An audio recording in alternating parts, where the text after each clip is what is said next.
welcome to Portal Paranormal Talk Radio. I'm your host, Tuesday Miles, and in our Virtue Auditorium tonight is our other host, Angela Thomas. And today we're going to be joined by Jeff. Now, I know I'm going to mess this up because I've been calling him Billinger, and it's Belanger. So Belanger, right? I said it right. Well, that was a good thing, Honor. And I want to welcome everybody today to the show. Thanks for joining us, and I want to remind you that our website is www.portaltalkradio.com, and we do have where you can call in if you'd like to on it, and that number is 1-877-786-0562, and I'm not going to keep our guest waiting because he's on the line with me right now, and I want to welcome everybody and give a warm welcome, please, if you can, to my guest today of Jeff Belanger. Yay! Thank you for that warm welcome, everybody. Please stop clapping. You're welcome. No, calm down, everyone. Seriously, settle down. Oh, my gosh. You know what? You're getting to be this famous guy. Everywhere I look, I see your name. You know, I'm just a guy who changes diapers a lot. I was going to ask you that. Is this part of your job now because you are a new father? Yes. I mean, the famous Jeff. I have to say famous. Look, you've got a lot of books you've written. Yeah, that's the day job. That's the day job. I mean, you know, the Encyclopedia of Haunted Places, Our Haunted Lives, which is the book I have in my hand, which is, I have to say, Jeff, was an excellent book. Thank you very much. And you know, these aren't just little books; these are bestsellers.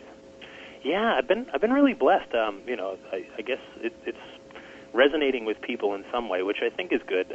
Because what's important to me is that we had this discussion, that we talk about the subject. And, you know, I learned long ago that I know very little. and when you admit you know nothing, you can actually learn something along the way, and that's a good thing. Well, so, you know, I don't have answers, but I have a ton of questions, and I think the more that we start to explore this subject and talk to people all over the world from so many different backgrounds, it gets interesting because you learn there's a lot of similarities. There's some things that are different. Everyone's on a very similar quest, I believe, but do you think that quest is to really find out what the afterlife is about, or the fact is that is there such a thing as ghosts, Jeff? Well, here's the thing. This is what intrigues me so much about the ghost experiences. For my own interest, well, I've been interested since I was a kid. I grew up in an old New England town, and we had plenty of ghostly legends around town, and I even had a friend who claimed to live in a haunted house. So from a young age, you know, we would have sleepovers and go looking for these things. But around college age, I lost my religion. I was raised Roman Catholic, you know, went to church every week and did the whole thing and confession and the whole bit. And I really lost my religion. I hated it. I thought it was evil, and I thought all religions were evil. And I've definitely softened my position on that since. I think there's a lot of good in there, but I think that there is certainly they're definitely a great force in the universe. But what draws people to religion, I think, is one of the things that draws us to religion is looking for the answer of what comes next, what happens after we die. It's one of the things that science really can't tell us. We've been able to explain so much if you think back over a relatively short period of time, you know, just a millennia or two. We know there's, you know, we've dismissed the god of thunder and the sun god and all these other things. We understand what causes lightning, and we understand that, you know, the Earth revolves around the sun, and the sun's part of this Milky Way galaxy, and the Milky Way galaxy is part of the bigger universe. And, you know, we've learned so much, but we still don't know a few of these big questions, like what comes after death. Do you think we're supposed to know? Well, I don't know. You know, maybe we weren't supposed to know that the sun was the center of our solar system, but we figured that out along the way, too. Right. So I don't know. But what's interesting to me is that ghosts seem to be the least common denominator of so many different belief systems. You know, Muslims see ghosts, Christians see ghosts, Jews see ghosts, atheists see ghosts. And isn't that interesting? That is interesting. That is. And the fact is, I don't think that the ghost on the other side doesn't really care who or what religion you belong to. The fact is that when they're showing themselves, whether it be an actual ghost or the residual or the imprint of the haunting, there's many definitions of it, that it doesn't really look beyond to see what we're about. It's just that it needs to show itself for whatever reason it's going to on it. And so, and that, let's talk about your Ghost Village real quick on this. Sure. Ghostvillage.com. It's huge.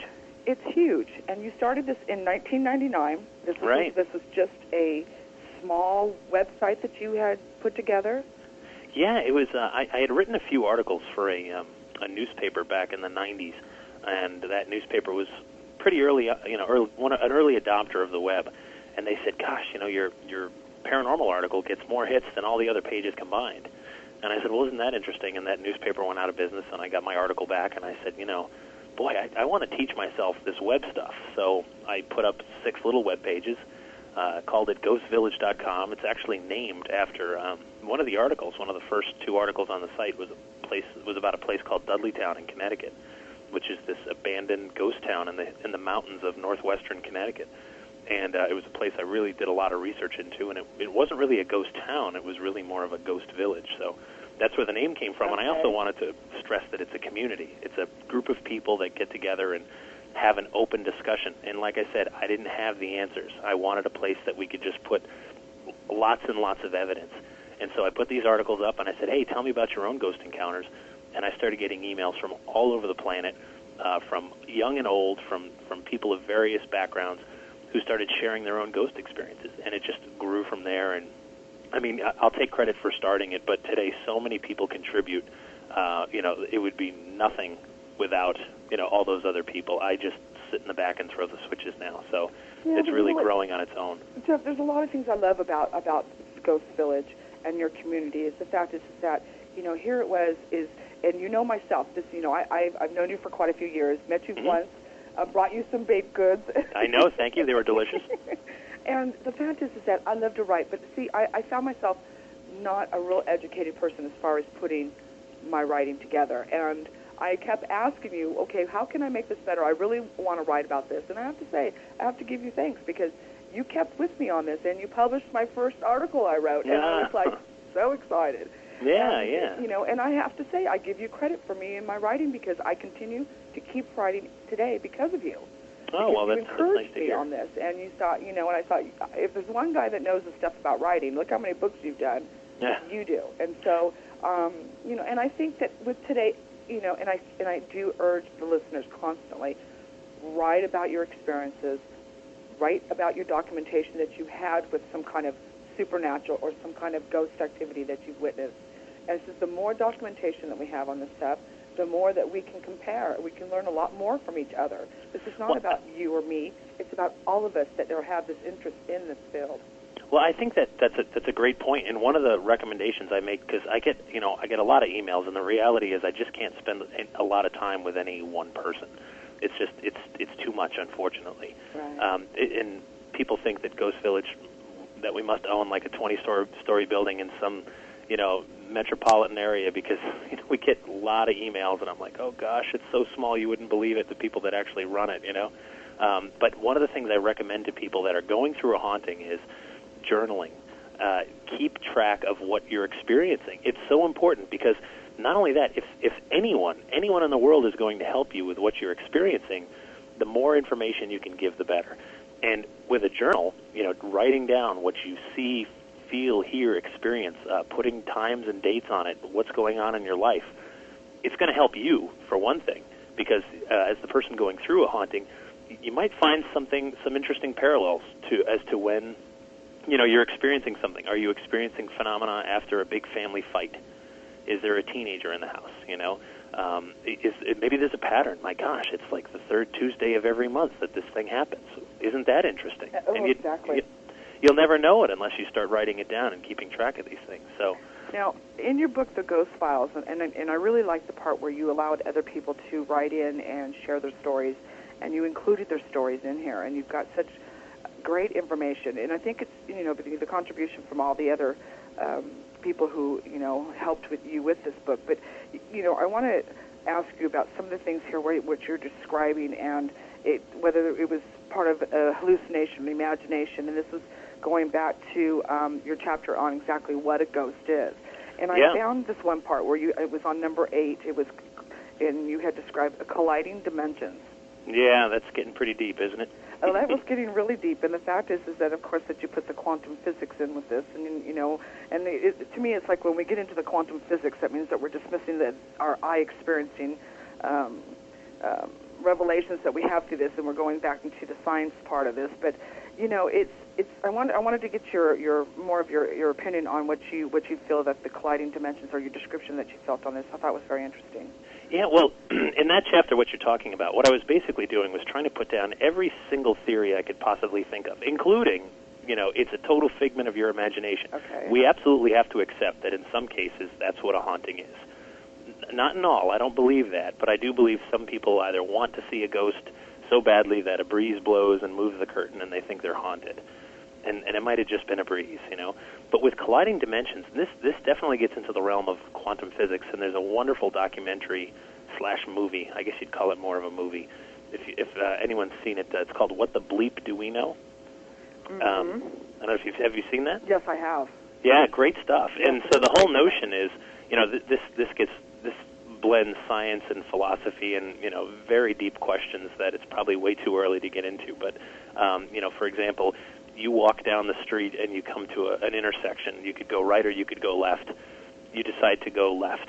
Well, one theory suggests that there's a whole other universe is created once you went left instead of right. There's the whole what the universe would have looked like if you went to the right, and then what the universe would have looked like if you went to the left. And you made a choice. Now, of course, there's 6 billion plus people on Earth all deciding to go left or right. So the idea is that infinite number of universes are being created around us all the time. And colliding dimensions in quantum physics, there's one theory that we're on a plane, a universe that's just one of many, which I know is kind of counter to the very definition of universe, or a plane of existence. And if you picture it almost like a giant donut with thin slices in between, all various dimensions, hundreds of them, thousands, millions, billions and trillions if you want to get into it. And at times, some of these things kind of ripple. And if you pictured 2 of them rippling, like almost like if you took a bed sheet that was hanging straight and gave it a little shake, if it was really close to another bed sheet that was also shaking, well, some of the ripples might intersect at varying points. Okay. And so the whole idea is that maybe, and again, this is just a theory. I'm not saying this is how it is. Maybe sometimes when you're seeing something really unusual, what you're seeing is another dimension that just collided with yours, and you saw them, maybe they saw you, and then the ripple plays itself out and you go back to normal. Just an interesting idea. That it is an interesting idea. And also I believe the fact is that sometimes that we feel that here it is, the ghosts are on our dimension, or that they're right in front of us. Is it that the fact is that we're actually seeing where they're at? I don't know. I'll be the first to say I don't know, but I think the ideas are intriguing, and I think that if you look at the experiential evidence, which is, and that is the testimonies of many people, which is what I do, right? That's one of the big parts of my website is to get. I mean, we receive so many emails of people talking about their ghost experience, and in some cases, I start to see these patterns because I get to look at so many of them every day, and I think one of the things I'm seeing is that, in some cases it's intriguing. Whatever these folks are experiencing, so they claim. Again, they could be lying to me. I accept that, but I don't believe all of them are lying to me. Right. Some of them claim that they're talking to someone that they recognize, that they knew in life, and that it's interactive. Meaning they can ask questions, they get answers. I wouldn't call that a dimensional ripple. I wouldn't call that a residual haunting. I wouldn't necessarily call that a figment of your imagination either. And that's really interesting. And then other times people see just really weird things that don't seem to have any rhyme or reason to it. Or people who go to famous battle sites like Gettysburg and they see a phantom regiment just kind of float across the field and disappear. I mean, I don't think it's likely that a group of souls got together and said, hey, let's go march down Gettysburg one more time. I think what's more likely is that you picked up on something that was indeed there at one point in time, but is not there now. It's not intelligent. It's not interactive. But you did see something, something that very well may have been there. This might shape the religious part of this, Jeff? We're all taught that the fact is, in an early age, that, we live, we die, we move on. There is no reason for us to come back. And yet, with all of these people that are emailing you, and there's not just a couple handful, Jeff. This is like, you've got 100,000 plus some of ghost villagers on in your community. And they're emailing you with these sightings, and they're saying that they recognize these ghosts that are coming through. And don't you ever think to yourself, okay, wait a minute here, aren't we supposed to move on? Why is it that there's so many that are giving their testimonies about seeing these? I mean, is the fact is, okay, have we misunderstood the fact is where our heaven is? Well, you're right. When you get into the religious discussions, that's tricky waters to tread. A religion, by definition, is a belief system. It's a system of beliefs, a collection of ideas on how to behave and what happens and what you should do and what you should not do, and that's typically run by living, fallible humans. It's just something we have to keep in perspective. I'm not saying that they're not worth anything. I'm not saying that they're not valid and I'm also not saying that they're not necessarily correct. They very well may be, but sometimes the ghost experience doesn't quite fall neatly into, religious principles and ideas and belief systems, and that's what gets people shaken up. But one of the questions I've always had is, well, what came first, religion or ghosts? Why? If you look at the earliest forms of religion, they weren't really praying to a sun god or the god of thunder or the god of water or anything like that. It was ancestor worship. And my question, of course, is, well, what would make you think to reach out to your ancestors? What would make you think that they could possibly help you in this life unless somebody saw something that they recognized? Like, oh, my God, there's Grandpa, but I know he's dead. Maybe, if he can transcend death, wow, that's powerful. So exactly. Isn't that interesting? And so you wonder, what did religions form and try to come up with ideas on how to explain this and what happens? You're right. Should we be moving on? I don't know. I've never died yet. Yeah, and that's what I would say. Well, maybe this is the part where we're not supposed to know. As I had just submitted to you an article I wrote about the death of the psychic, and the fact is that, hey, you know what? I've asked these ghosts. I can't tell you how many times. What's it like on the other side? Have you seen God yet? Have you been in contact with? I mean, what's it like? And they look at me like I don't know what I'm talking about. Right. And I'm thinking, well, maybe it's the fact is it's not for something that we're not supposed to know about. Forget God. Where's Elvis? How's he doing? Yeah. I mean, come on. Yeah.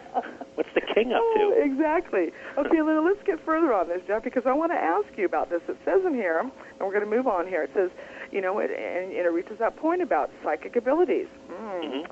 Hi, my name is Jeff. Okay, now every time I want to say your name, I'm going to go right back to it. But I'm going to say Jeff anyways, and it says, I'm not a psychic. Right. And it says here, but when I get a good idea, I sometimes feel it in the pit of my stomach. So is it being psychic mean that you have to have it in your head, or can you feel it in your stomach? Now, I accept that. I don't consider myself a psychic or an intuitive or anything like that. I don't read people's fortunes. I don't feel like I glean the future, and I don't feel like I communicate with spirits per se. I just have not had that experience. And I haven't really sought it out, to be perfectly honest. But at the same time, I accept that we all have intuition. You meet a person and you get a feeling about them, like, ooh, this person's no good, or hey, something about this person I really like. I mean, why do you fall in love with the people you fall in love with, or why do you befriend the people you befriend? I accept that we have intuition, and that intuition is based on, our experience, the way we're raised, and then that's something else that we really can't define that well. That's something internal that clicks for some reason. And then, look at, like athletes, for example, the phrase, he's in the zone or she's in the zone. That's a real thing. And if you ever talk to an athlete who's in the zone, it's really amazing because they'll tell you, like, well, geez, when I'm in the zone, when I'm playing basketball and I'm in the zone, I don't think about basketball. I don't think about anything. I just throw the ball up and it goes in the hoop.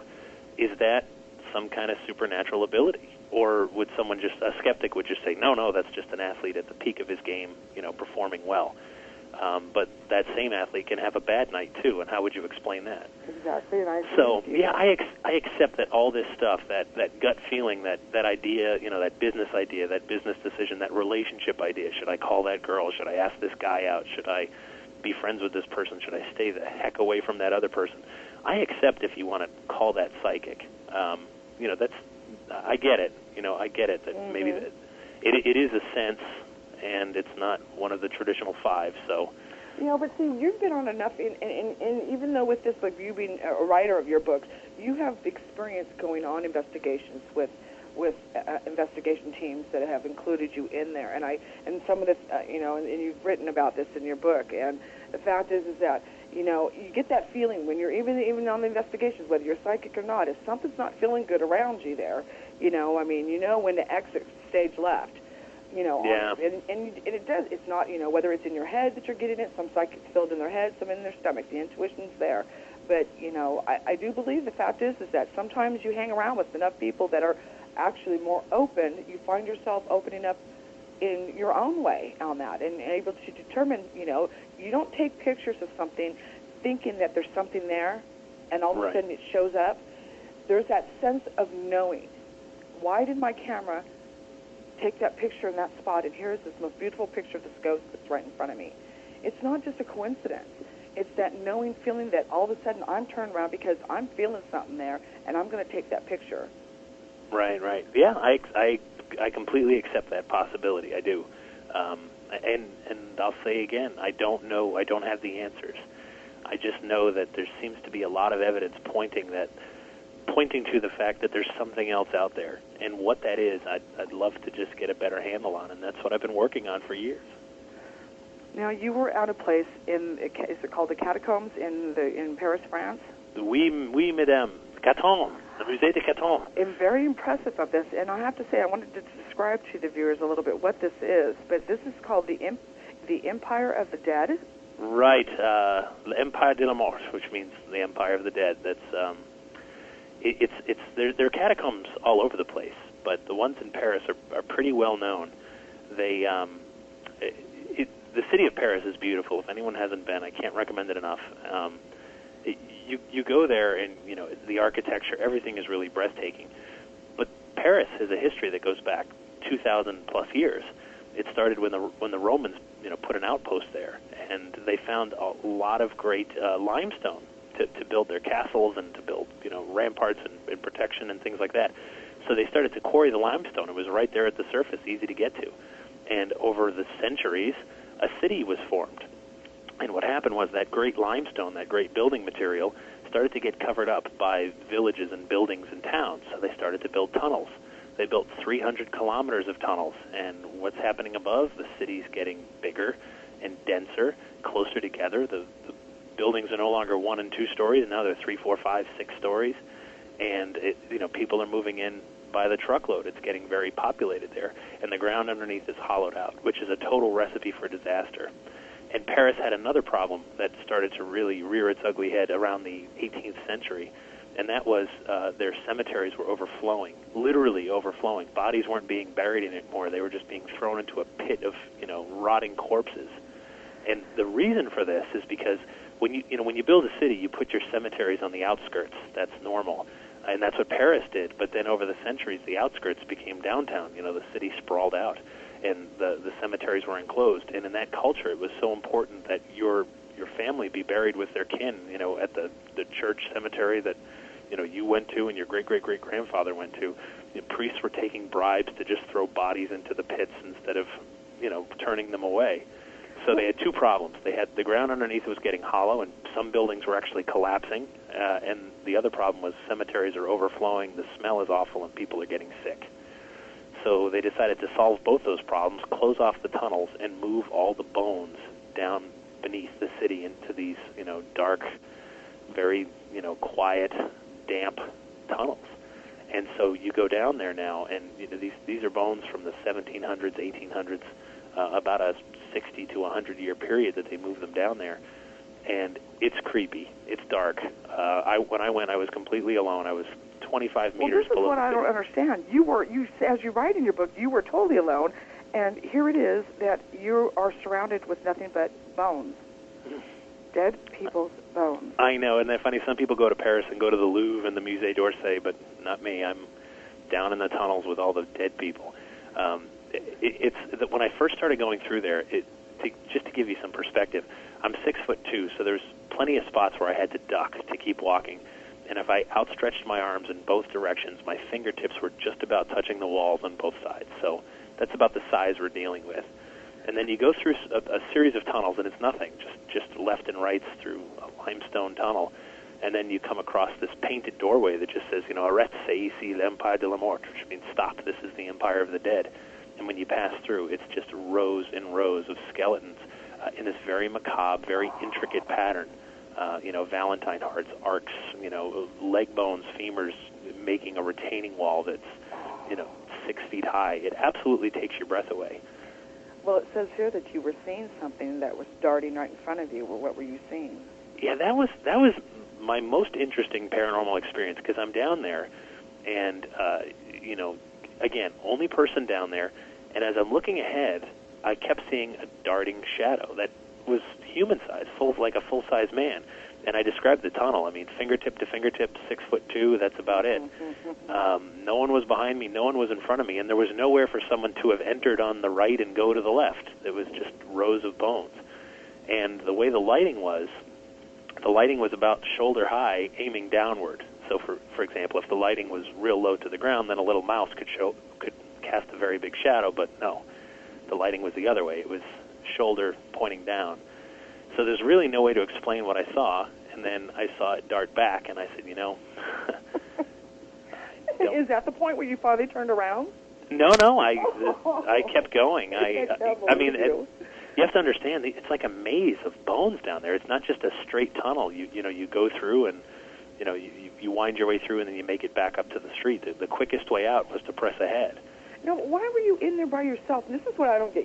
I mean, people have a lot of courage and a lot of things doing ghost hunting, but I have to say to you, Jeff, that I don't know a whole lot of people that would actually go into a place like this by themselves. What was fun? There's a couple of reasons for that. Number one, I really prefer to do this alone. The reason, and I know there's lots of good reasons not to do it alone. I recognize that. For example, had I had someone down there with me, I could say, "Did you see that?" And if they said, "What are you talking about?" I could say, "Well, maybe I'm jet lagged or whatever." Or if they said, "Yeah, the black shadow moved from the right to the left," then it's kind of validating. So, in a case like that, it would have been good to have someone else there, because then I could tell you with more certainty what it wasn't anyway. But I like to do this alone, mainly because when I talk to people, when I get to interview witnesses, it's a lot less intimidating for them to go one-on-one. But the reason I went to the catacombs of Paris alone is because I was over there years ago for a business trip for a company I used to work for, and it's an overnight flight. I left in the evening and I arrived early morning in Paris, and the best way to get used to a 6-hour time difference is to force yourself to stay up all day and not go to sleep until it's nighttime over there. And what better way to force yourself to stay up than to go to the catacombs in the afternoon and be surrounded by millions of bones? Which is unusual, because today the day and age is ours. The fact is that bodies are found in graveyards. I mean, that is where we I mean, and as you write in your book that, this goes back, way far, right? And how we actually have paid tribute to our dead relatives in the fact of burying them. And to me, it just seems that they're taking all of these bodies and these, and just throwing them all in one place. It's like, have they run out of room to bury these people, properly? The fact is that that's now what they call that, a proper burial. I'm surprised that Paris has not taken, the time to put these bones in a grave, where maybe this is what we feel that they should be now in age, I mean, they're just, but then again, now this is history being down there on it. And how many bodies do you feel that it's really actually down there, Jeff? I can tell you, there's 6 million. Yeah, no, here's the thing, too. I thought the same thing. It's a universal taboo. You don't disturb the place of the dead. And 6 million, yeah. It was like 60 generations of Parisians down there, noblemen mixed with peasants and everything in between. And I felt the same way. I'm like, you don't mess with graves. You don't disturb the place of the dead. It's a universal taboo. Everybody understands that from every culture. I agree. But at the same time, the living will always prevail. This happens time and again. If a cemetery becomes prime real estate, the cemetery is going to lose. That's just how it is. And at least they move the graves. I mean, I can give you examples from Pittsburgh, for example, where they moved the cemetery but just moved the headstones. They didn't move the bodies. And when they started building buildings, they were having caskets spilling out into the construction area. So, there's still examples, and that's modern times. That just goes back, 50 years. What's been your favorite place that you visited for ghost research on this, Jeff? God, there's a few that stand out. The catacombs is definitely one of them, just because it's so wonderfully creepy. But also the Tower of London over in London is it's just so rich in history. It's about 1,000 years old, and so much history took place there, and so many ghost experiences. Really? And what I love about the Tower of London is that many of the witnesses are the yeoman warder that live there, the beefeaters, you know, the guys with the big fancy red uniforms and the long spear and things like that. Right, yes. These guys are military officers who have earned this position. You know, they earn the right to apply for this job. They live there with their families 24/7. They work there, and they've had so many ghost experiences. Military officers, you know, who are staff sergeant and higher. They've been in the service for at least 22 years is the minimum, and these folks are seeing ghosts, and that's what I love. You can say, like, well, you know, only kooks see ghosts. Well, here's a bunch of, you know, sergeants and lieutenants who, you know, have distinguished military career. They live and work in the place where the crown jewels worth millions and millions of dollars is stored, you know, at this living museum that's close to 1,000 years old. And if you want to call them crazy, okay. But that's, I don't know. If you meet them, I don't think they're crazy. No, there's you know, this is the thing. There's just so much documentation on ghost sightings. And I know that one of the... on the Maury Povich show, which you have done a guest appearance on, and are planning on doing another guest appearance on coming up soon. Isn't that true? Well, yeah, I heard a rumor, and the last two times I heard this rumor it got to be true. So okay. Yeah, they you know, do a few. Look for Jeff on the Maury Povich show. But there's one video that you have on there, or one you know, even picture of, and I believe, I'm not sure if this was in Gettysburg or not, of this woman. It's ghost of a woman. I think it was a woman that was standing in the field. Am I incorrect, or I want to make sure? Yeah. I remember that one. That was, I think that was actually from a Civil War battlefield in Virginia. And you know, again, these are some of these things, and I'll say this, and I said this during the show too, but some things get edited out when it goes on TV, and I understand. All right. All of these things. We didn't hook anybody up to a lie detector to say, like, you know, did you doctor this? Did you fake it? In some cases, I believe people caught something that's really, really intriguing that can't be explained.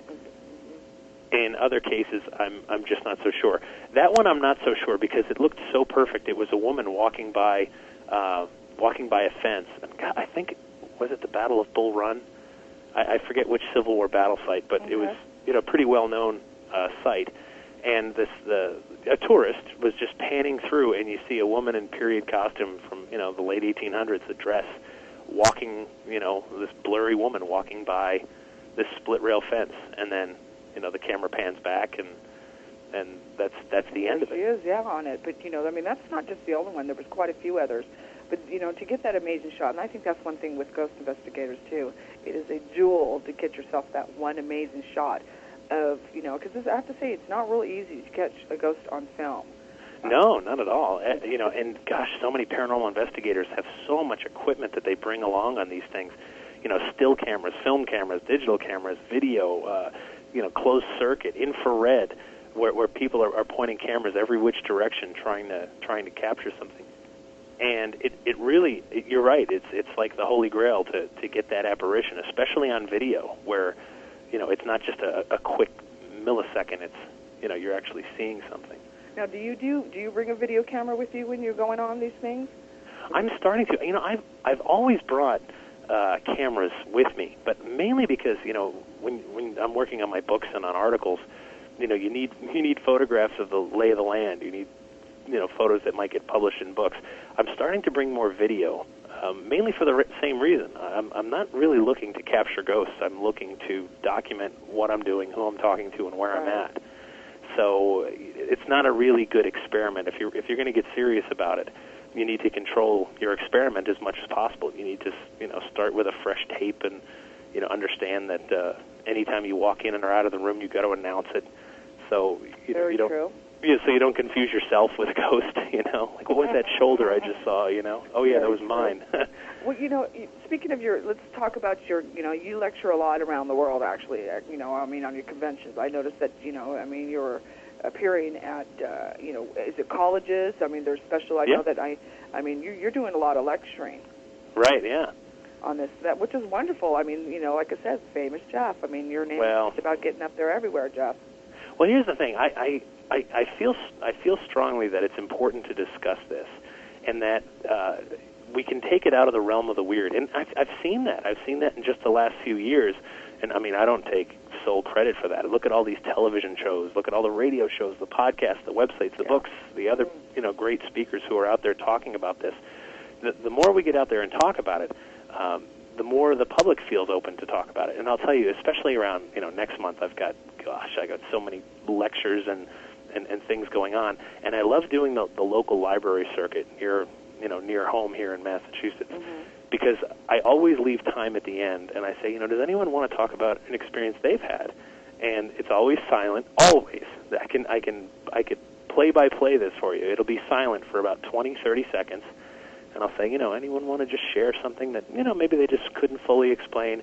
One little hand will go up, real slow, real timid, and they'll say, well, this one time, and then they'll explain what they experienced, and then another hand goes up, and then after that, it could go for hours, but eventually, the library closes and we all have to leave. So people just start opening up, and I can see, and what's amazing to me, and it's really rewarding, actually, is you see someone start to talk about it, and their voice is real shaky and soft in the beginning, and they say, well, my grandmother had died, and there I was in the living room, and I smelled her perfume, and then I saw her, and she smiled at me, and as they're talking, I watch their shoulders. Their shoulders just start to relax, as if, they've been carrying this experience around. They've shared it. That, in sharing it, that's made it real. People around them are intrigued, and it's kind of off their chest, and I've seen that happen so many times. And I think, a big part of the reason that my website is so successful is because people have read other people's experiences and said, oh, my God, I'm not alone. Yeah, we have Mystica that's in our virtual auditorium, and she just was on your site, and she says he has 150,000 hits on his site every day. And she's saying, isn't that amazing? And she's going to, according to Google, it says here that you have 150,000 hits per day. Yeah, that's a lot. Yeah, and actually that's almost getting to be a slow day, especially as we get to, as we get into the Halloween season. That just gets bigger and bigger. That's amazing. Well, that's a lot of people. That is a lot of people. Well, it's you know what? One of the ways I look at it is better me than someone less qualified. Yeah. Oh, I agree. I agree with that on it. Jeff, do you feel that we are gaining more information with the research, on ghosts? Or are we just repeating the same information that basically, the determination that we've all accepted with what we've come to believe in? Is there any new information that you find that's coming in or is this massive discovery on ghosts?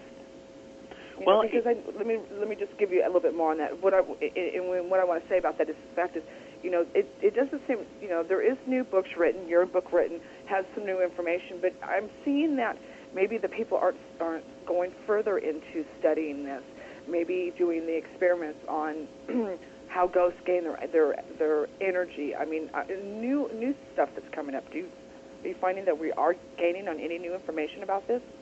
Well, that's an interesting question, and I've talked to some skeptic groups that say, well, there's nothing new, and I don't know. I don't think there's nothing new. I think we're learning new things every day, but at the same time, ghost research needs to kind of get into the next level, and one of the ways you do that is sharing information. Certainly, there's so many groups out there doing so much interesting work, and what happens when these groups disappear, or they just quit, or they get busy with family life and it goes away?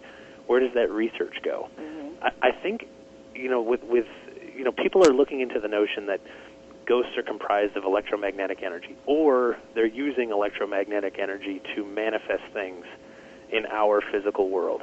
And we know a pretty good amount about electromagnetic energy. We can measure it. We know how to measure it. We know how to monitor it. We know how to create it, and isn't that interesting? A radio wave itself is electromagnetic energy.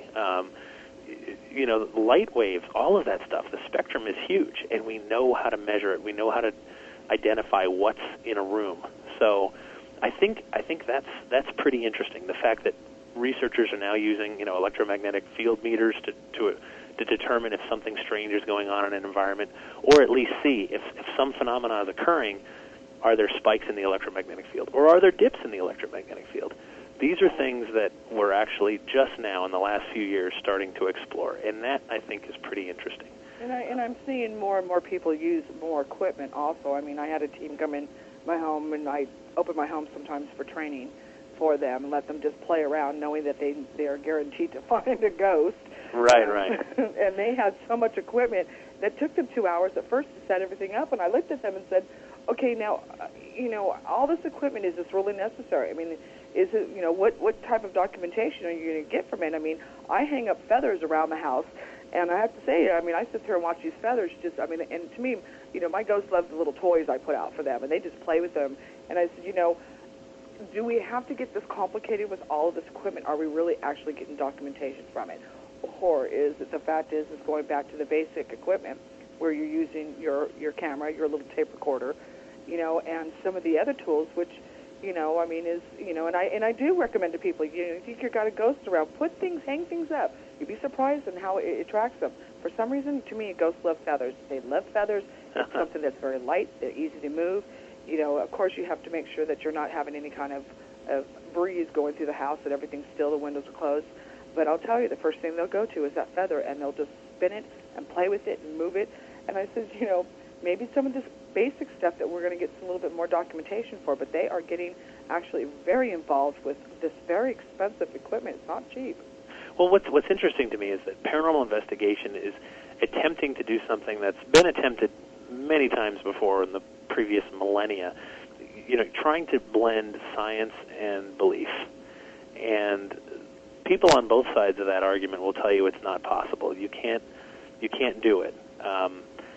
One of the things we kind of have to accept, and one of the points I wanted to make in the Ghost Files book is, how do we have the discussion? How do we even frame this discussion? And I think it's important to understand some simple truths, like truth is relative. My truth may not be your truth. Even something as simple as, 2 + 2 is 4. That's the truth. It's got to be. Well, if you can find one person who truly believes that isn't the case, then it ceases to be a universal truth. And then it gets into the realm of religion and things like that. Well, you also discussed the fact that there's 3 people standing there, and I believe that you made a good point where you described where you had the temperature of your house at a certain temperature, and you walked in, and yet your wife was cold, and yet you weren't. I mean, the fact is that, we can have 3 people in the same room and all see the same thing, but we all have different descriptions or opinions about it. That's right, different perceptions of it. And that's one of the problems with this discussion to begin with. There are people that are trying to go about it in a purely scientific way, saying, well, if ghosts are real, I'll prove it, because I can measure the environment, and we'll turn this into ones and zeros somehow. But then you've got the spiritual aspect, and it's kind of impossible to ignore the spiritual aspect of this subject, because it is. That's the very nature of it. We're trying to apply our knowledge and understanding of science to something that's bigger than all of us. Yet it's also something that's our ultimate fate. Death. We're all going to die. That's the news break. It's our inevitable fate. But it's really it's a subject that I think it still deserves our attention. It deserves to be explored. I don't know if science will have the answer. I don't think spirituality alone will have the answer, and how we can get those 2 sides to talk more is interesting, but worth pursuing. Yes, it is, and I'm having some people in the virtual auditorium asking where you're going to be at, so they can catch your speaking engagements, and you can actually go on to the www.ghostvillage.com site, and there is a list of where you actually lecture at. Yep, that's if you go to the bottom of the homepage, there's upcoming lectures are always listed in there. I'm heading out west I'll be in Nevada in November, and I think in February I'll be in Arizona, maybe New Mexico. No, Arizona. I don't remember. I got to check it myself. Do you touch base on any of the ufology subjects on that, Jeff? Well, in my lectures, no. I mean, they tend to be on one subject. It's interesting you say that, though. We very recently launched a new website called UFOvillage.com. Okay. With the objective of doing the same thing for UFOs that we did for ghosts, and having a place to have an open discussion about the subject, to share evidence, to share ideas, the skeptical, the religious, the believers, the non-believers, and everybody in between. And I think that there's going to be more villages in the future, too, keep watching. Ah, very good. Now, there's another website that you have. It's your personal website also, too, so people can go to read more about just you. Yeah, it's jeffbelanger.com. Okay. That's what I mainly use to get more work, to get more books and more speaking engagements and things like that. You got another book that you're starting to write now?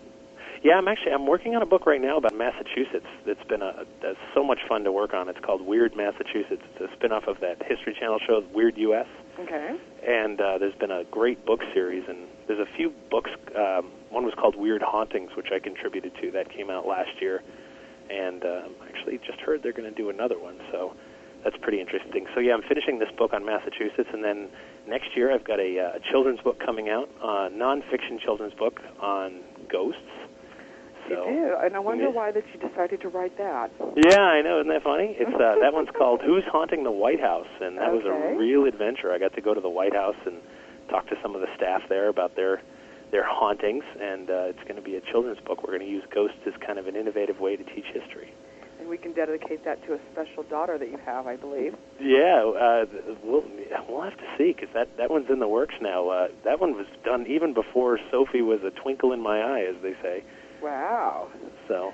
Well, you know what? I mean, you are so busy. Everything that you're doing is just absolutely amazing. I mean, like I said, I urge everybody, where can they find your books at, Jeff, so we can let them know? Because there's so many. And I have to say, one quick thing I want to say about your books is I found that when I was reading this, and I actually gave it to my daughter to read afterwards, her being 16, and as she read it also, she said, you know what I like about his book is that I could understand it. I could actually relate to some of the things that were in here, and I can understand it. And I said, that's what I found that was unique of it. This wasn't something that was over, like, for instance, my daughter's head, or over my head. The fact is I was able to relate to the words, how you were writing it.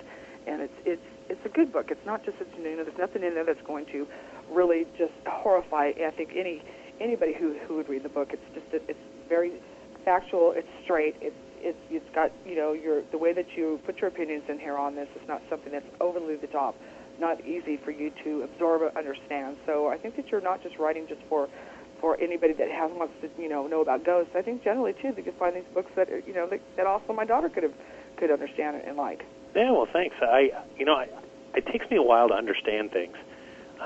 Before I can even write about any subject, I feel like I have to really get my hands around it, and that comes from reading a lot, doing a lot of research, interviewing a lot of people, talking it out, brainstorming, and things like that. So it takes a while for it to soak in for me, and then once I get it, I feel like I can explain it.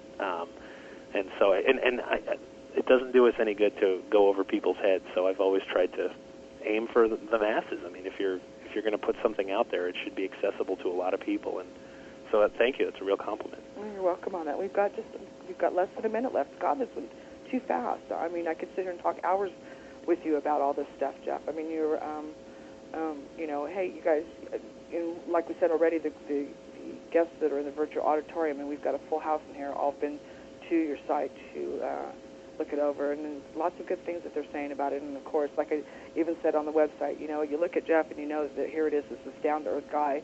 I mean, how could you not know that he's not a good guy? Look at his picture. So, well, thanks. I appreciate all this, and that's the end of our interview here. And I want to thank you very much for joining us. Well, thank you, Tuesday. We'll have to get you back on again sometime. All right, sounds great. Thanks.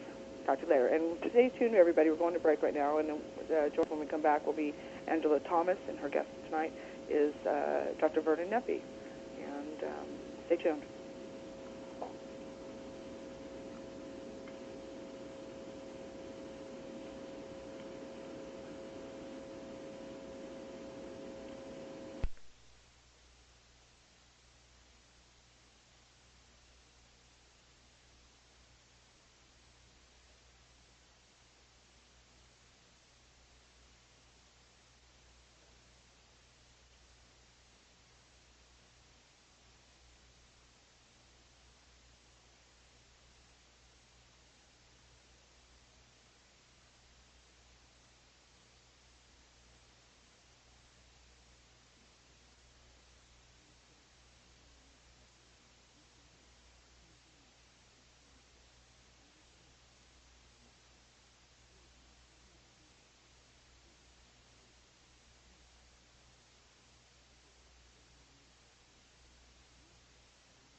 and welcome back. You are listening to Portal Paranormal Talk Radio.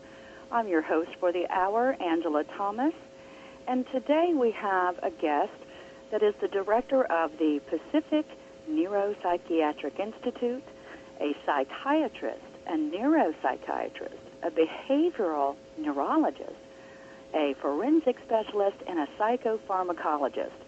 Now, you might be thinking, what does a psychiatrist have to do with the paranormal? Well, everything, because today's guest is the world's leading expert in déjà vu. Dr. Vernon Neppe, welcome to the show. Hello, Angela, and it's good to be back on your show. And we're very excited to have you on the show again, sir. I've had a lot of communication about your last show with déjà vu. And for those listeners that may not have, caught the show, can you tell us exactly what déjà vu is? Yes. Déjà vu means already seen, but it's far more than that. It's the phenomenon whereby one has the impression that one has experienced an event, an object, a place, a person, or some other kind of impression before that in fact one has not. In other words, it's a recognition component or familiarity component gone wrong. Now, you say gone wrong. What do you mean by that? One recognizes it as familiar, but indeed it should not be familiar. It's been experienced for the first time. Oh, I see. I see. But by gone wrong, it sometimes may be familiar, but should not be recognized as strange. So occasionally we encounter people with unusual experiences. I was shaving, doctor, and I felt I'd done it all before. But you had. Yeah, but this was different. And so it's that sense of differentness as well in terms of the inappropriate familiarity that is important. Now, would déjà vu be considered almost precognitive or maybe a premonition, or is that something different? It is something different, but it can be related. In other words, suddenly one feels, this has happened to me before, or I've dreamt it before, or I've seen it before. Could it be that, in fact, they have? They have seen it before, and this is why this is just the actualization, the end point of it all. If this were so, that would be precognitive. So the link is very close there. So now take us through, what would an individual experience? What is going on in their brain? Is that to do with the frontal cortex, or is that, the temporal lobe, or what exactly happens, do you believe, to an individual experiencing déjà vu? Very good question. First, special comment. When you say, do I believe, I'm not looking at do I believe, I'm looking at facts, I'm trying to draw conclusions. So we could say there is cogent evidence for, or there may be some evidence for, and I'll use it in that kind of context. What is going on in the brain? Several different aspects can be going on in the brain depending on the population who is experiencing the déjà vu, because this population corresponds with different kinds of déjà vu. Now, when you say different kinds of déjà vu, is there more than one? Yes. There are at least 4 different subtypes of déjà vu that my research has demonstrated, and there may well be others. So what is going on in the brain is dependent on what kinds of déjà vu experience the person is having. Now, you say what kinds of experiences that they're having. Describe to us what type of subtypes there really are. I mean, is it a different experience altogether? Yes, let's start off with the one that is very overtly relating to brain function, and that is one linked up with temporal lobe epilepsy. In other words, a particular kind of seizure that originates, and you asked which area of the brain, from the temporal lobe of the brain. So, okay, so now let's go to this temporal lobe epilepsy. Is it that everyone out there that experiences deja vu is actually experience, say, some type of epileptic seizure, or is that just unique to those people who have temporal lobe epilepsy? Good question. Clearly, if everyone out there who had deja vu had temporal lobe epilepsy, we would have a lot of temporal lobe epilepsy. In fact, probably 70% of the population would have this condition. So obviously, this means there must be a statistically normal kind of deja vu, and incidentally, I call that associative deja vu, where there are links, associations of ideas, and this occurs in an ostensibly normal population of people who are functioning psychologically, within their family, within their occupation. So, well, I have to... Yeah, go ahead. My apologies, but, this is so interesting about the temporal lobe. Let's say, for example, and I believe, if I can remember correctly, that the temporal lobe is responsible for auditory information. So how does that work with temporal lobe epilepsy and deja vu? Yes, the temporal lobe is responsible for auditory information. It's also responsible for integrating every kind of perception going, integrating seeing, hearing, tasting, smelling, touching, and even intuitive perception. It's responsible for integrating information that is coming in from other areas of the brain. It is the great integrator of the brain. So how does it work with deja vu, you ask? Yes. The way it works is as follows. Just as one has integration when it's functioning properly, one can have disintegration when the temporal lobe is not functioning properly. And that disintegration relates in seizures to particular kinds of areas that may fire. And some of these areas may relate to certain memories, in which case the firing would produce a flashback.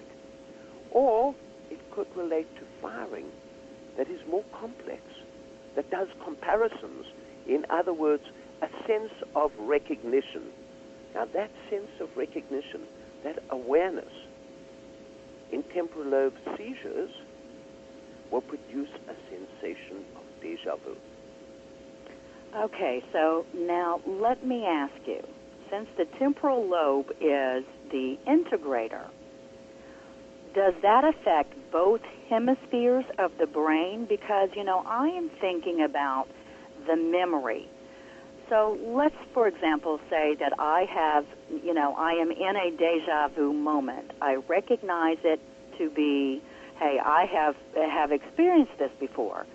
Is that, do you believe, or I have to chalk that belief word out of my vocabulary. Do you believe that when one is experiencing deja vu at the moment that it's happening, that it's actually a memory from that has been stored in the brain, or what are your thoughts on that? You've asked an excellent question. Now, of course, I mentioned it depends on the kinds of deja vu, but in this instance, we can talk in general. Let's look at it this way. You'll remember Joseph Heller in Catch-22 with Yossarian spoke about, this momentary infinitesimal lag between the two hemispheres, because you asked about the hemispheres, so that the event happens in the one hemisphere, and then a millionth of a second later, maybe, it's happening in the other hemisphere, and the person suddenly experiences it as, it's happened before.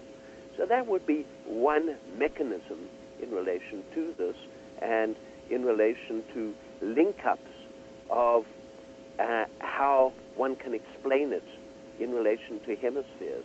Another is to say, well, isn't it so that the non-dominant hemisphere, in other words, the right hemisphere, is the one for creativity and for intuition?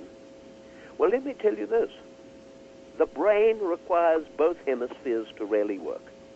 And the brain requires far more than the temporal lobe. And so when we talk about disintegration, even in temporal lobe epilepsy, a lot of other aspects are being integrated.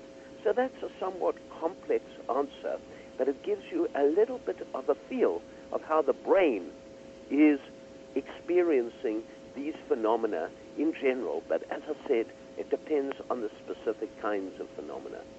Sure, sure. Now, I hear a lot of people telling me about their deja vu experience, and I don't know if it's as common or if it's rare, or am I just speaking to a small percentage of people out there experiencing that? What does the medical community say about deja vu? Is it common, or is it a rare occurrence? The medical community sometimes likes to perceive it in the context of this one condition, temporal lobe epilepsy. Oh. And say, he has deja vu, maybe he has temporal lobe epilepsy, which, of course, as indicated, is ridiculous, because then 2/3 or 70% of the population have this. So it's very common, but it's very common as an occasional phenomenon. Happens once or twice in one's life, or once a year, or once every 2 or 3 years. One visits a place, or one meets somebody and one says, hold on, haven't we met before?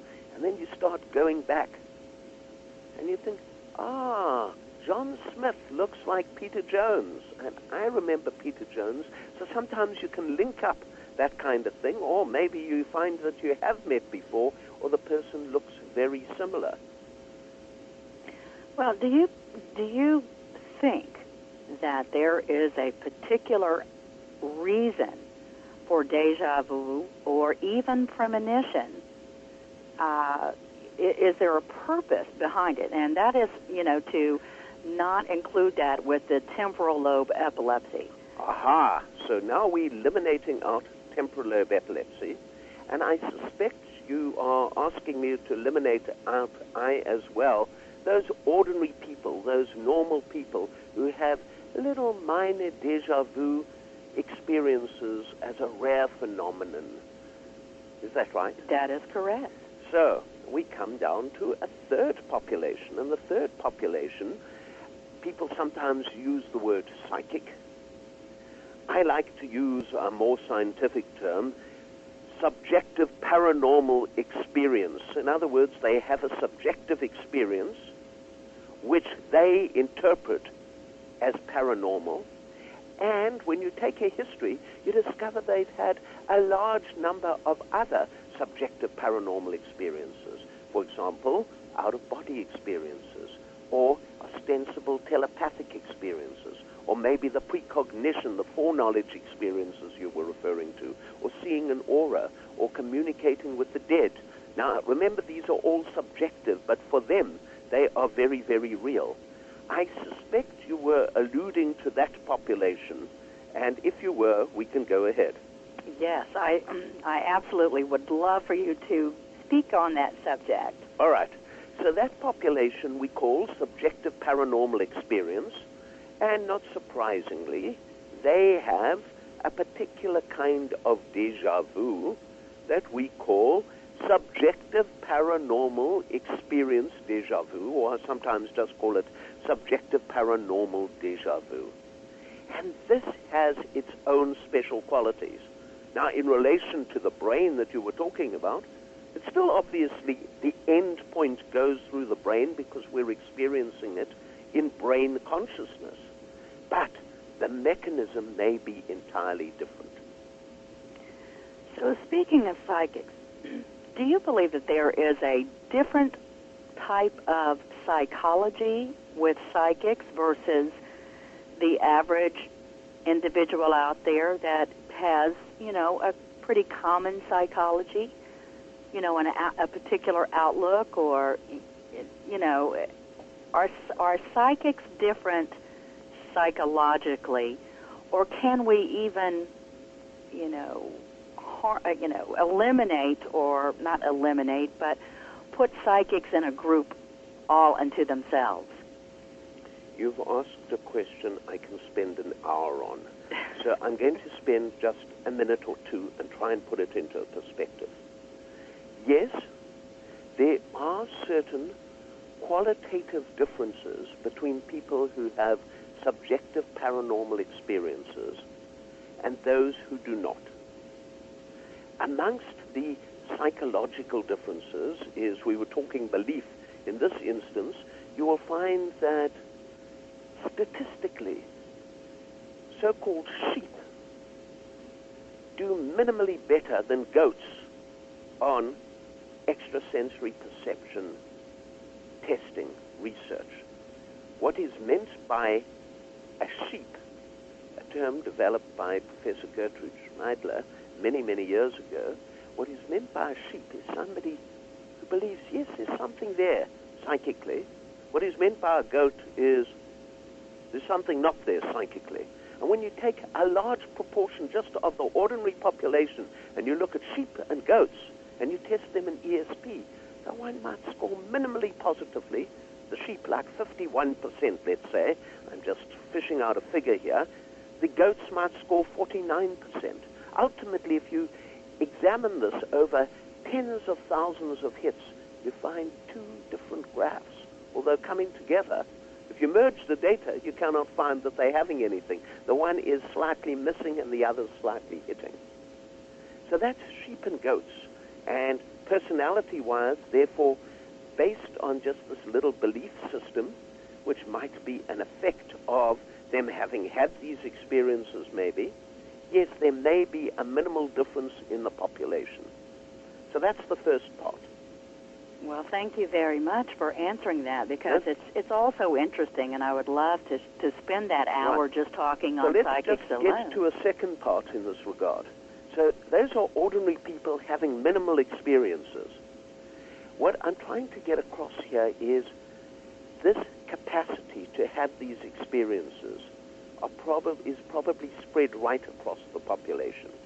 Now, the second part is there is then a population of people who have a large number of subjective paranormal experiences.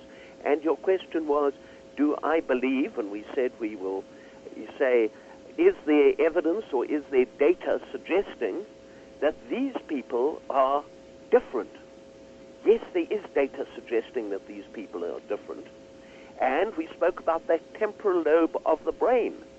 You could imagine that if they had to integrate information coming from outside, or maybe originating inside their own brain or their own body, doesn't matter, it would have to go through the temporal lobe of the brain. So many years ago, in the late 1970s, I hypothesized that people with large numbers of subjective paranormal experiences, in other words, these subjective paranormal experience we were talking about, who psychologically fit criteria for having had a large number of such experiences, these people, I said, should have far more temporal lobe events than people who do not have such experiences. Now, these events are not necessarily bad things. These people are highly functioning, normal individuals. But wonder of wonders, they have a higher proportion of temporal lobe symptoms. So it's really interesting that there is a difference psychologically. And there's a reverse component as well. Because we said, what about our patients with temporal lobe epilepsy? Do they have a higher proportion of so-called psychic symptoms or subjective paranormal experiences? And the short part of the answer, which I've been working on with a colleague of mine, Dr. John Palmer, is indeed, yes, these people have more subjective paranormal experiences. So there's one big correlate. Absolutely amazing information.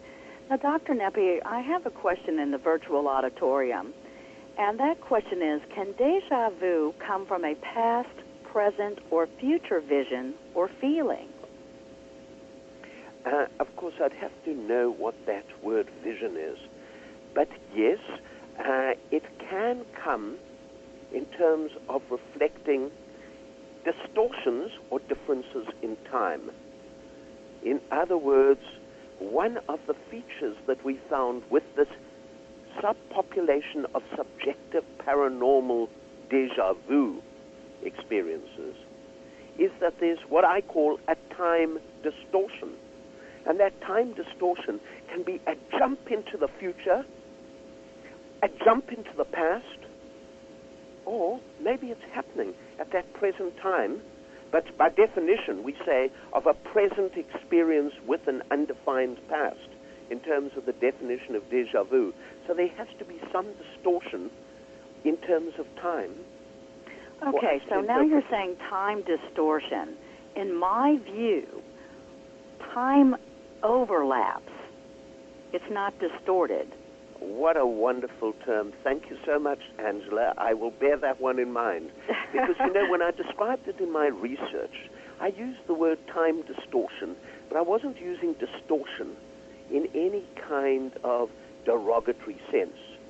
What I was really saying was there seemed to be a present, and there also seemed to be a past. Or there seemed to be a present, and there also seemed to be a future. And those two merged.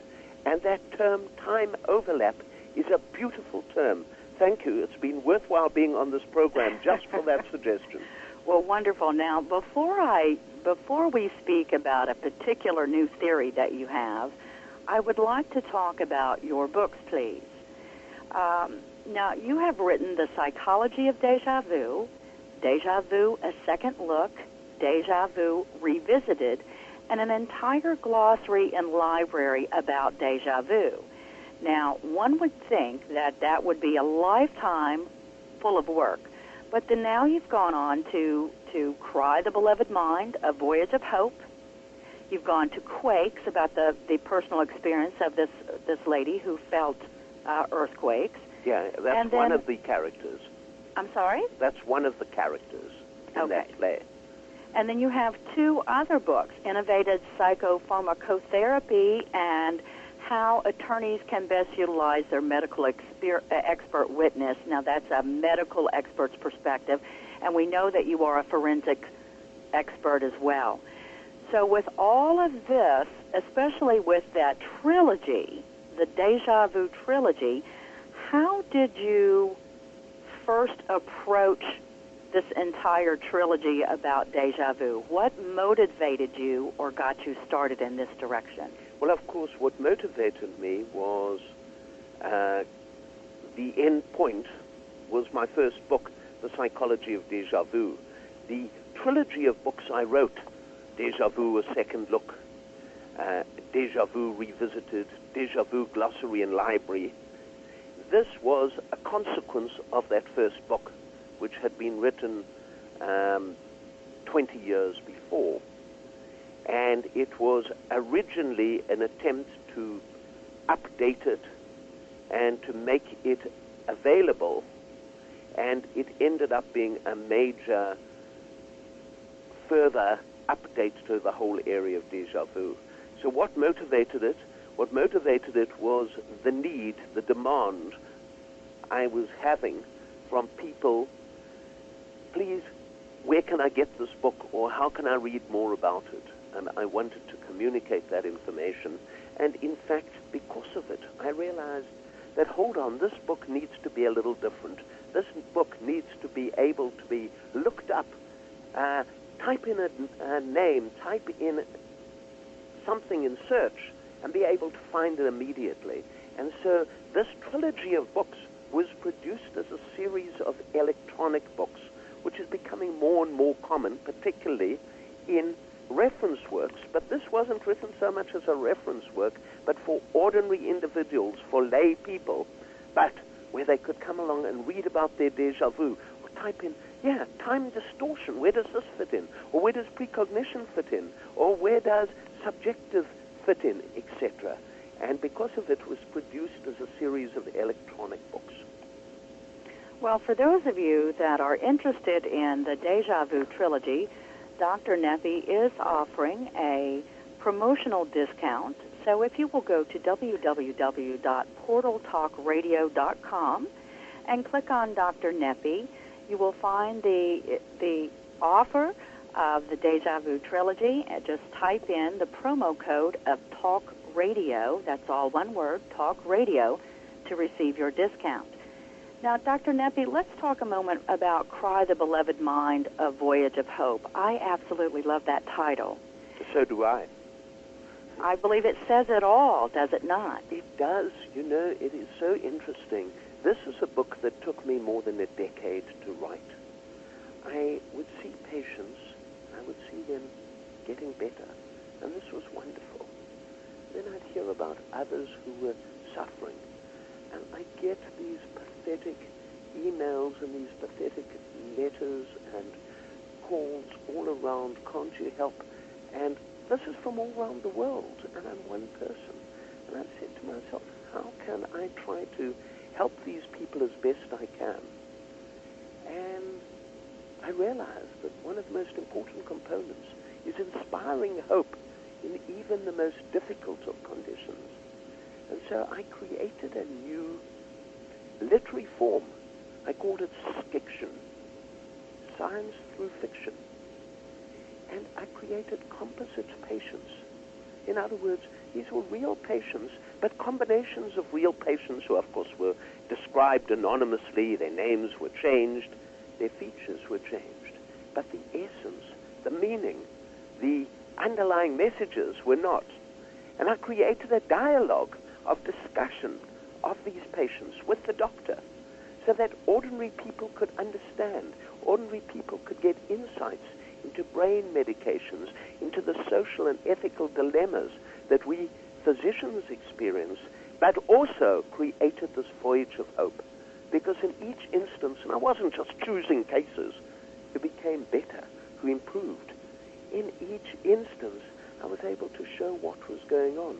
So this is a book that I really have been very, very pleased with because it inspires so much hope in terms of that voyage into Cry the Beloved Mind. It educates through fascination by using this new dialogic interchange of fiction, of science through fiction. Well, what a wonderful contribution. And, you know, there is such a stigma for those individuals out there that are experiencing perhaps mental or emotional imbalances or disorder in their lives. And I believe your book is definitely the inspiration through education. And so thank you very much for that. Let me just say one thing in relation to it. It's not only those patients who benefit. It's the members of family. It's those interested in psychology.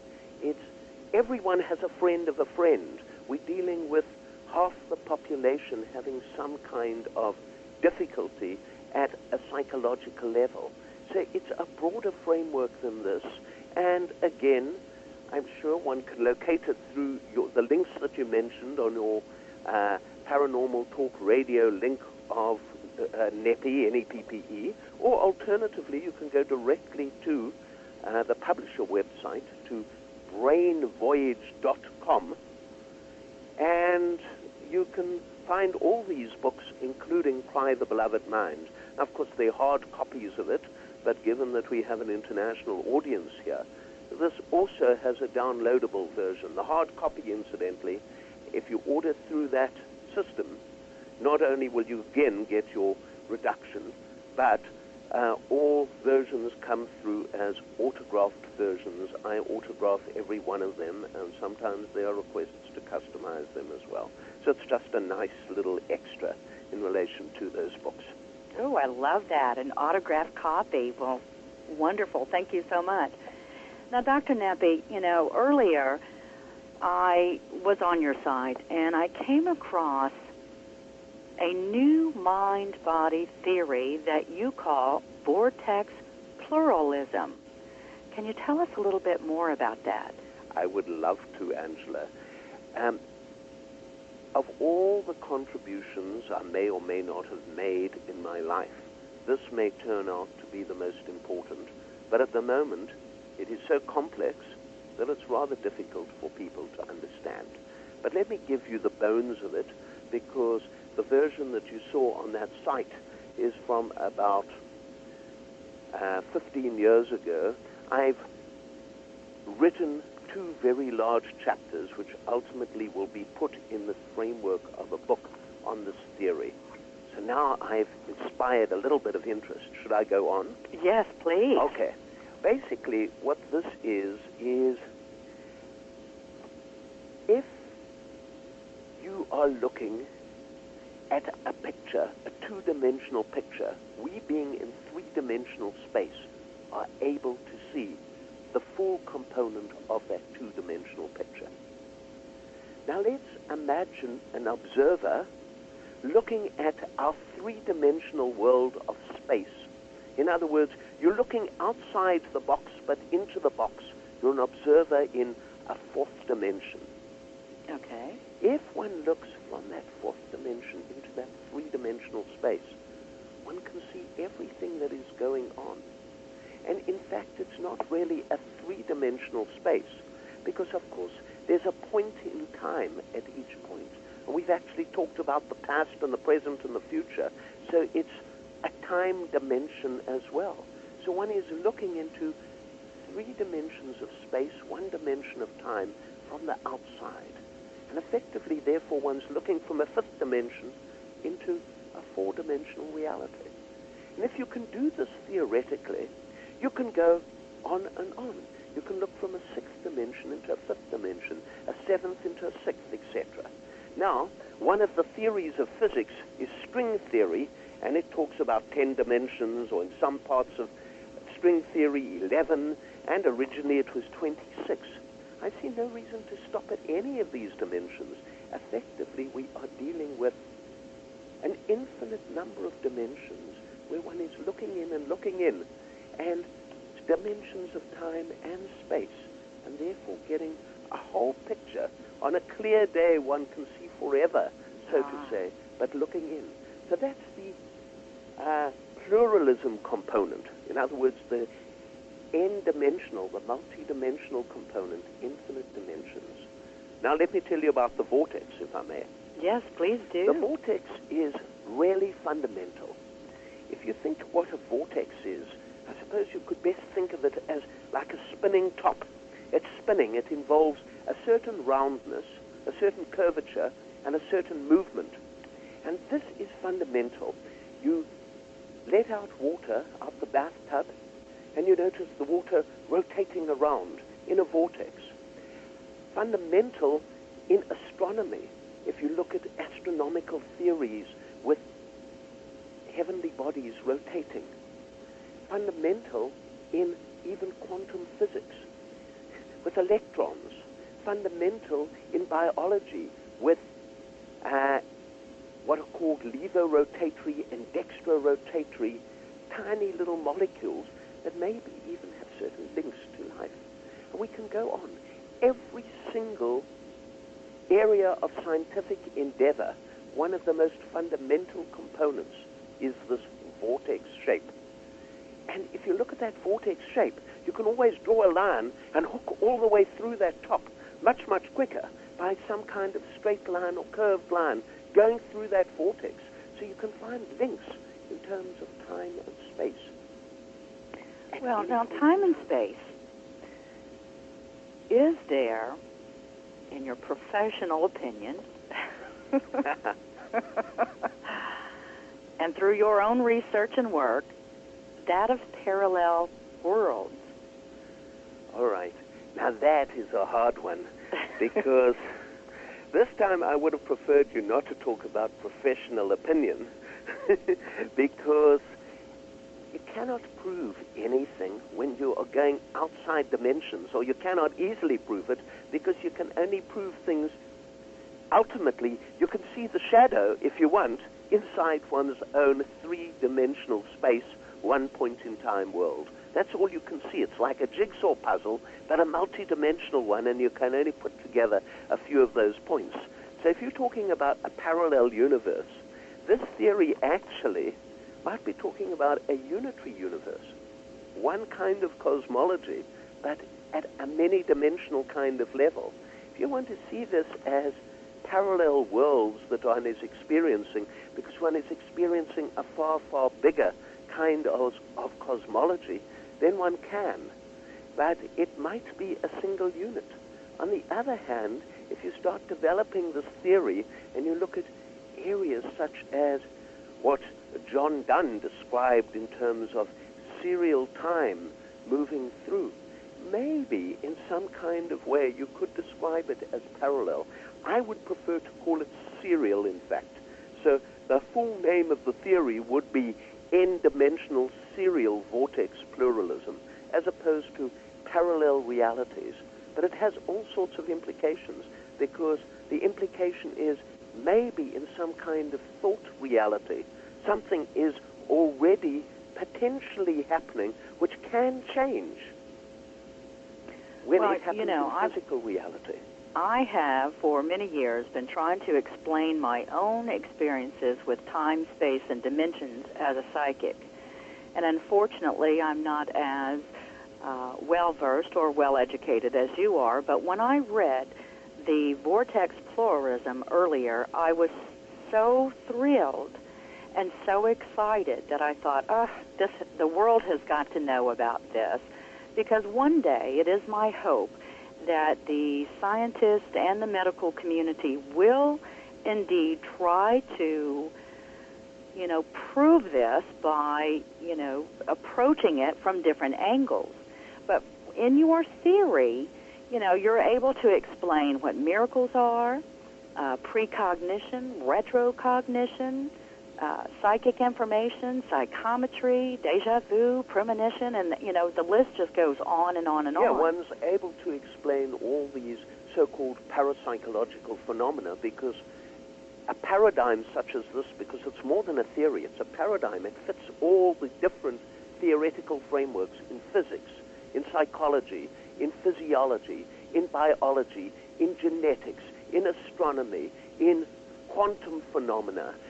You name it, it even fits theories pertaining to theology and philosophy, as well as parapsychology. And yes, every one of these fit within this framework. And you're quite right, don't diminish down yourself. Your experiences that you've had may be subjective, but they are so relevant and important for you and create so many extra insights that you can immediately read this and say, hold on, but this is where it fits, this is how it fits. And that's how I see it as well. But there's a lot of work to be done, because when you have a theory or paradigm such as this, one aspect is, at a scientific level, we say, well, how can we falsify it? In other words, how can we demonstrate it to be false? Well, you can't. Not easily. And in the same kind of way, it's difficult to demonstrate it to be true. Because, again, imagine a two-dimensional object trying to reflect a whole three-dimensional world. Imagine our three-dimensional world with our jigsaws there trying to reflect these multi-dimensions. I'm sure it can be done. And it can be done, I suspect, mathematically. And one of the paradigms that I have there is even a mathematical theory in relation to that. Okay, so where are all the physicists who is going to volunteer for the mathematical formula to prove to the world that this theory is indeed correct? Yeah, there's one problem, and that is a theory such as this.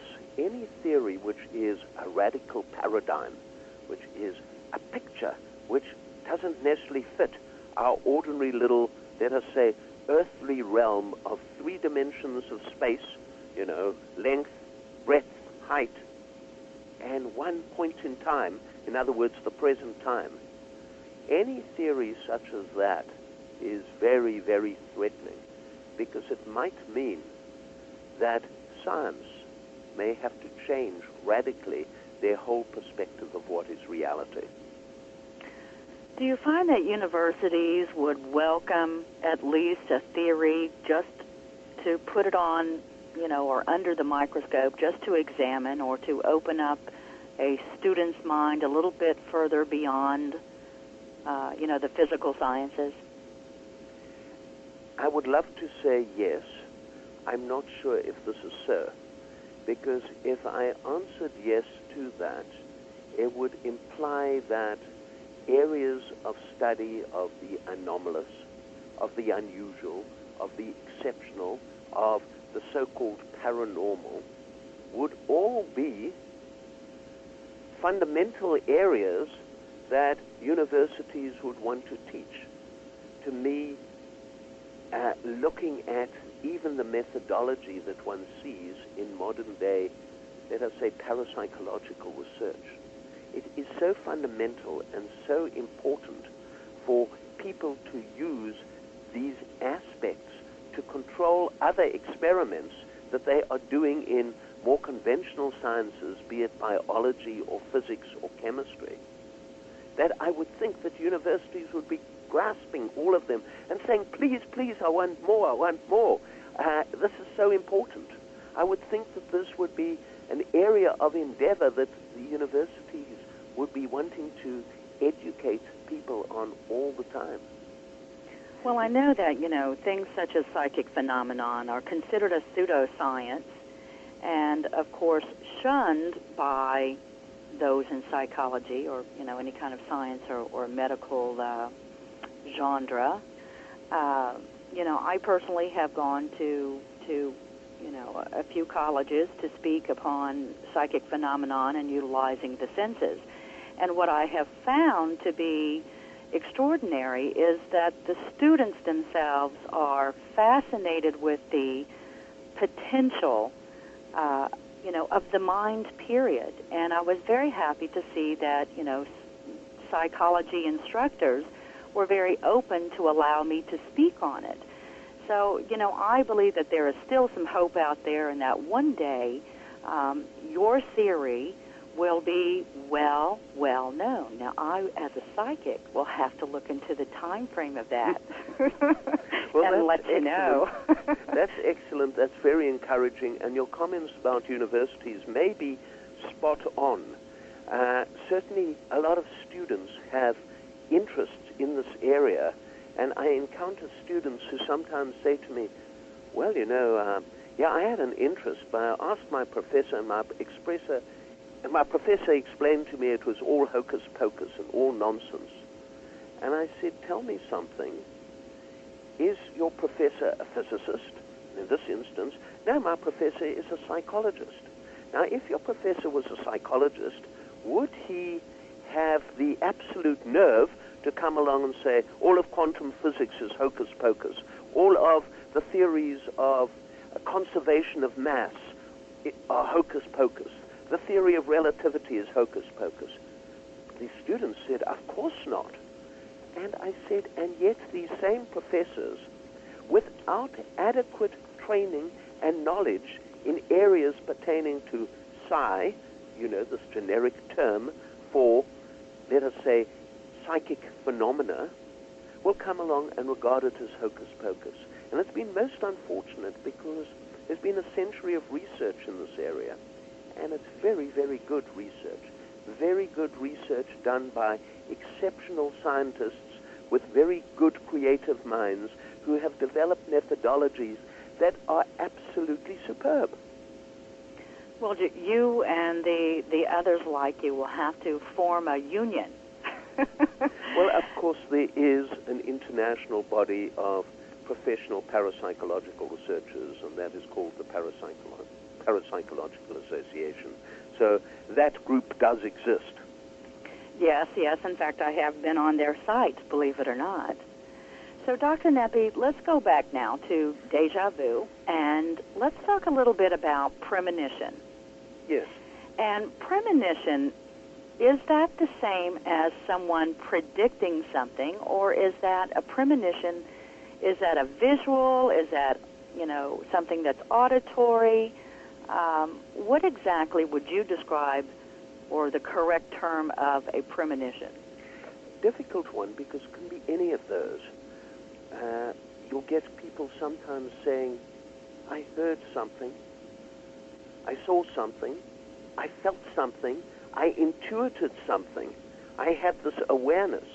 And people will use every spectrum of their senses of perception, including intuitions, if you want, and they cannot verbalize it in the conventional senses, to say, I have this knowing. And one of the measures that would be difficult here to measure, but is certainly not impossible and certainly something that I'm looking at, is it seems to me that there are different kinds of knowings. There's some people who will say, yeah, I have this feel something's going to happen, and they might even mention what's going to happen. But it wasn't strong. It was minor. May or may not happen. On the other hand, that same person might say, I had this very strong impression. It's not only an impression, it is actually a knowing. This is going to happen. And then it happens. It might happen a day later. It might be happening at that very moment, which is a problem, because, of course, TV is now picking it up, and one can't prove that they had that impression because they could have picked it up from the TV, or it might happen a month later. And so I try and get people to actually quantitate when these events will happen, where they will happen. Try to estimate the degree of logic to such an event. In other words, how unusual would it be? What kind of event is happening? Is it in a dream? Is it in a waking reality? Is it this visual experience you were talking about, this auditory one, or just a strong feeling of some kind? Is it maybe just a bodily experience? What emotions do they have? They put it all together in a system, and they put in this prediction, and they predict this, and we try and quantitate this. And so from that point of view, it's a long answer to a short question. Yes, premonitions can have multiple different presentations, and premonitions ultimately, I'm hoping, can be quantitated. Well, speaking of that, we do have a question from our virtual auditorium. Dr. Nepi, about your system for quantifying premonitions. Could you share that with us? Yes. I call it the Tickles system. I also sometimes call it Pickles. The T stands for time. In other words, when is this going to happen? It also stands for territory. In other words, where is it going to happen? And if it's Pickles, it stands for persons. In other words, to whom or who is going to be involved, and technically it need not be a person. I suppose it could be an animal as well. And one can go through this whole framework here. And at the next level, we can talk about the intensity of the experience. For example, was it weak? Was it strong? And we would expect there to be a difference in terms of endpoints at that level.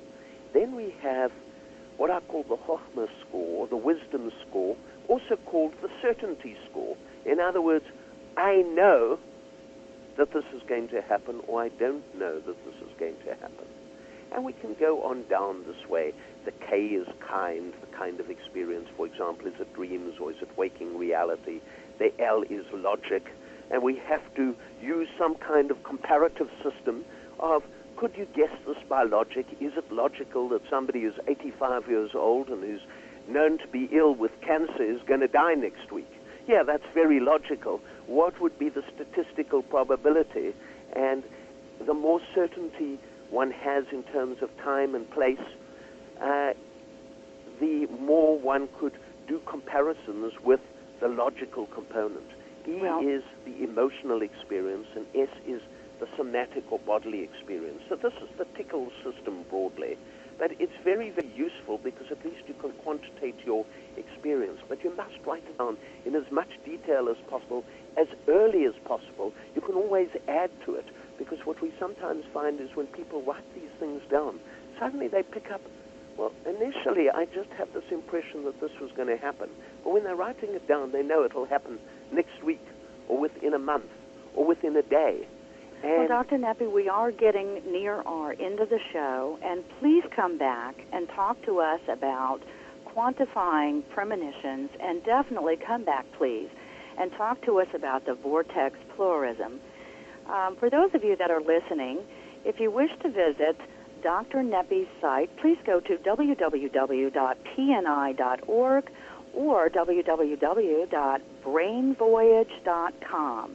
Again, if you would like to know more about the Deja Vu Trilogy, please visit our site at www.portaltalkradio.com.